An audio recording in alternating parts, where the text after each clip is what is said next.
The stories of Mahabharata, retold by Sudipta, Bhawmik.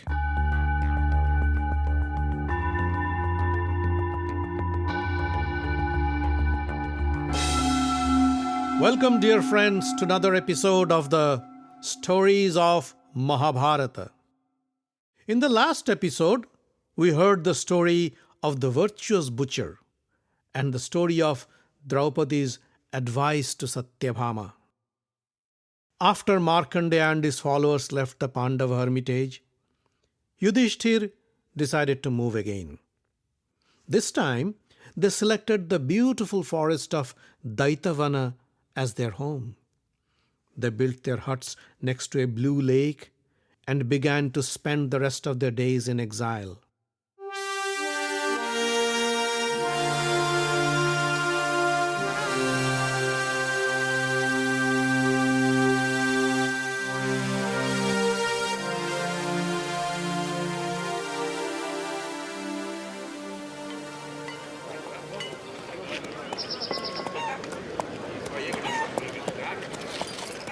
Meanwhile, in the Hastinapur palace, Duryodhan was growing impatient. He knew that the Pandavas' exile would soon be over and they would go into hiding for a year. And to send the Pandavas into exile for 12 more years, they had to be dug out from their hiding in this 13th year. Duryodhan knew his spies were the best, and with the help from his uncle Shakuni, the Pandavas would be exposed for sure. But what if his spies fail? What if the Pandavas use some magic trick and stay invisible for a year?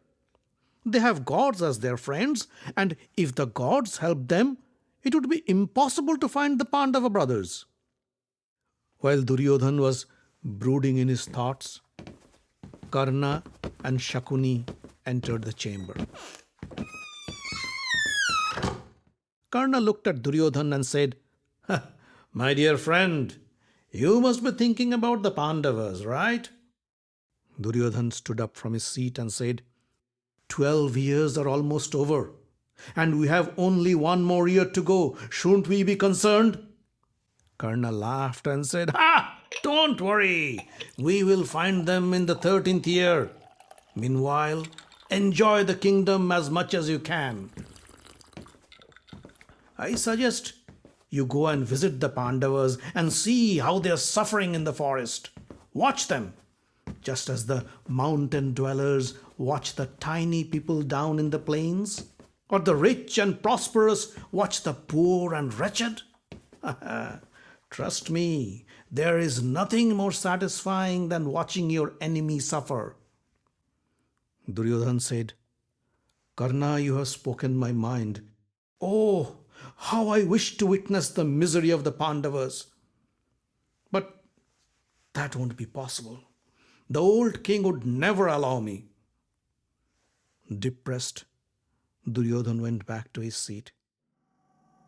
Shakuni has been listening to this conversation with a crooked smile on his face.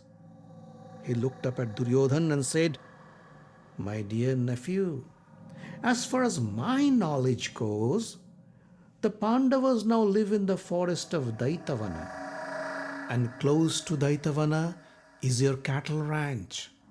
It is the time of the year when the representatives of Hastinapur visit the cattle ranch to account for the cattle. If you tell your father that you'd like to supervise the count in person, he wouldn't stop you." Duryodhan's eyes glistened with joy. "You are right. Father would be happy to send me to do my duty at the cattle ranch. Uncle Shakuni, let's go to him now and ask him for his permission." Moments later, Duryodhan, Shakuni, and Karna stepped into the royal chamber. They touched Dhritarashtra's feet to pay their respects. Shakuni said, "O king, it is the time of the year to count the cattle in your cattle ranch and account for the livestock you own. The cowherds and the caretakers are waiting for our visit. I suggest you send Prince Duryodhan to perform this sacred duty and spend a few days hunting in the forest. The blind king knew that this request was not as innocent as it sounded. He sat down on his throne and said, I am pleased to hear that Duryodhan would like to volunteer to account for our cattle. A hunting trip along with it would be nice too. But I understand the mighty Pandavas live close by, and for that reason, I wouldn't like you to go. I am not worried about Yudhistir. He is kind and virtuous. But Bheem may not stay calm when he sees you. I also hear Arjuna is back from the heavens with a huge arsenal of divine weapons. I am afraid when you see them, you do some mischief to humiliate the Pandavas, and their wrath would then destroy you. Duryodhan, no, I cannot let you do this to yourself. Don't worry about the ranch. I'll send someone else to take care of the cattle. Shakuni stepped close to the king and said, I understand your concern, but I can promise you we will go nowhere near the Pandavas. We will only go to account for the cattle and have some fun, nothing else. The reluctant king had no choice but to agree. With a huge entourage, Duryodhan departed for the cattle ranch near Daitavana. Dusashan, Shakuni and Karna accompanied him along with their wives and consorts. Thousands of elephants, horses, chariots carried the Kauravas, their provisions and their weapons. A huge battalion of soldiers accompanied the princes to protect them. Brahmins, entertainers, storytellers, dancers joined the team to keep the travelers engaged during their time of rest. Soon they arrived at the cattle ranch, and the ranch keepers were delighted to have their prince amongst them. They got busy trying to entertain the prince and his guests, while Duryodhan got busy counting the cows and the calves. Duryodhan called his servants and soldiers and said, Go to the forest of Daitavana and build houses for me and my friends. I wish to relax for a few days in peace. The servants at once left for Daitavana along with several artisans. During that time, the Gandharva King Chitrasena was visiting the Daitavana forest along with his entourage. When the Kaurava artisans and the soldiers arrived in the forest, the Gandharva soldiers stopped them. Leave these grounds right now, they said. Our King Chitrasena is resting. Do not disturb his peace. The artisans didn't dare to challenge the fierce Gandharva soldiers. They went back and reported the incident to Duryodhan. Duryodhan was furious. He called some of his bravest soldiers and said, How dared the Gandharvas stop me from building the houses? Go and teach them a good lesson. But the Gandharvas were too powerful and defeated Duryodhan's soldiers in a matter of hours. Duryodhan called his entire army, and along with Karna and Dusashan, he attacked the Gandharvas. Chitrasena was not happy to have his peaceful vacation being disrupted by the arrogant Kaurava prince. He ordered his army, Destroy these people. Let nobody escape. The fierce Gandharva army pounced upon the Kauravas. Duryodhan never realized how well equipped the Gandharvas were. Soon his army was in disarray. His brothers gave up the fight and began to retreat. But Karna did not give in so easy. He fought hard and used his superior skills to destroy hundreds of Gandharvas. Duryodhan joined him. Chitrasena knew he had to change his strategy. Being a Gandharva, he was a master of illusions. With magic, he rendered his army invisible to the human eye. Armed with the magical power, the Gandharvas began to wreak havoc in the Kaurava army. They destroyed Karna's chariot, and just as they were about to kill him, Karna jumped into Duryodhan's brother Vikarna's chariot and fled the battlefield. Duryodhan's army panicked and began to flee. But Duryodhan was adamant. He still kept on fighting. But soon his chariot was destroyed and he plunged into the ground. The Gandharvas captured Duryodhan, Dussashan and their wives and took them to a secret place. The Kaurava folks who survived were at a loss. They didn't know what to do. A senior Brahmin priest said, "The Pandavas live nearby. Let us go and ask for their help." In fact, they had no other choice. They went to Yudhistir with their head held low and asked for his help. Bheem laughed and said, "Ha ha ha ha ha! It's good that the Gandharvas did our job. Duryodhan's plans must have been to humiliate us. But the reverse happened. We are lucky that without us even moving a finger, Duryodhan was taught a lesson by our Gandharva friends."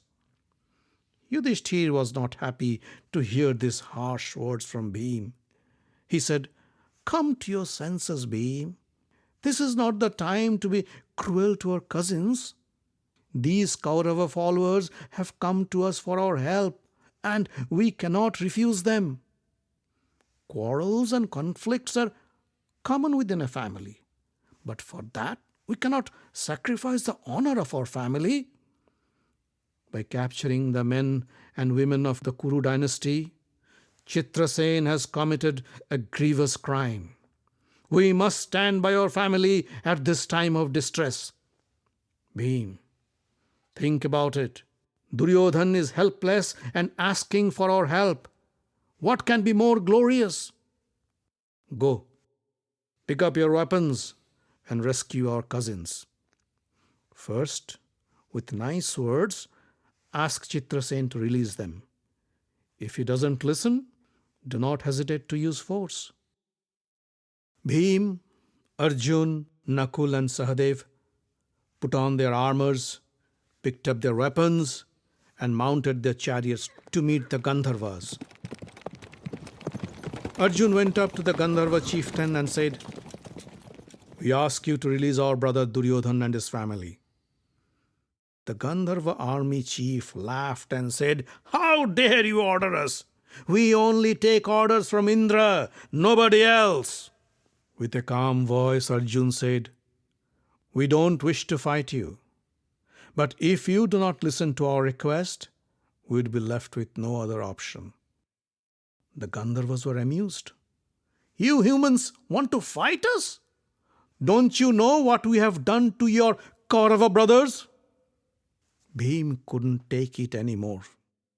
With his mace, he pounced upon the Gandharva army and a fierce battle broke out. Arjun attacked the Gandharvas with his Gandiva, and his arrows killed thousands of Gandharva soldiers. Chitrasena himself picked up his mace and appeared in the battlefield to defend his people. But Arjuna's sharp arrows shredded his mace into bits and pieces. Chitrasena resorted to his magic powers. He became invisible and attacked the Pandavas. But Arjun was too smart to be tricked by this simple trick.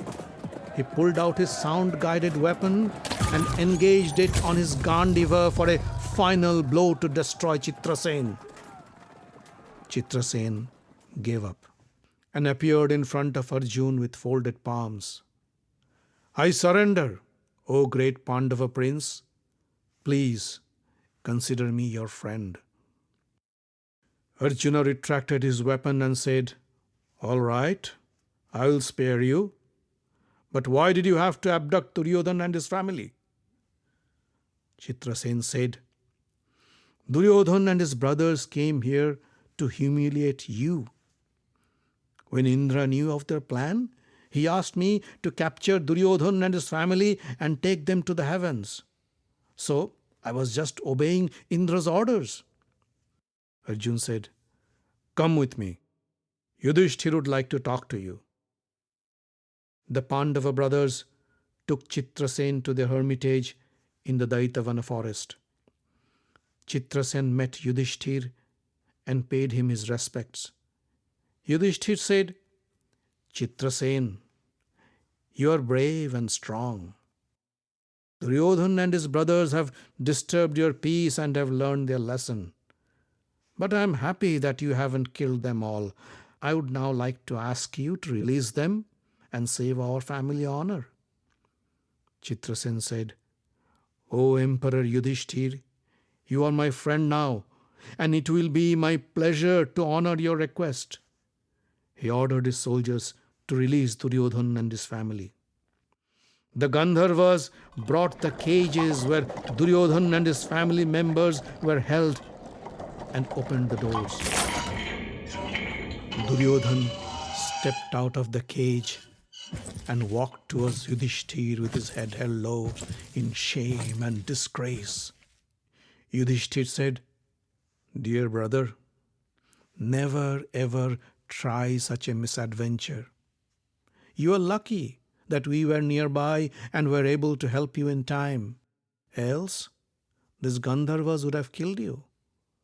Now go back to Hastinapur in peace." Duryodhan bowed down to Yudhisthira to express his gratitude. But inside he was burning in shame and humiliation. Depressed and disgraced, the Kaurava prince began his journey back to the capital Hastinapur, while the cheerful Pandavas bade them farewell.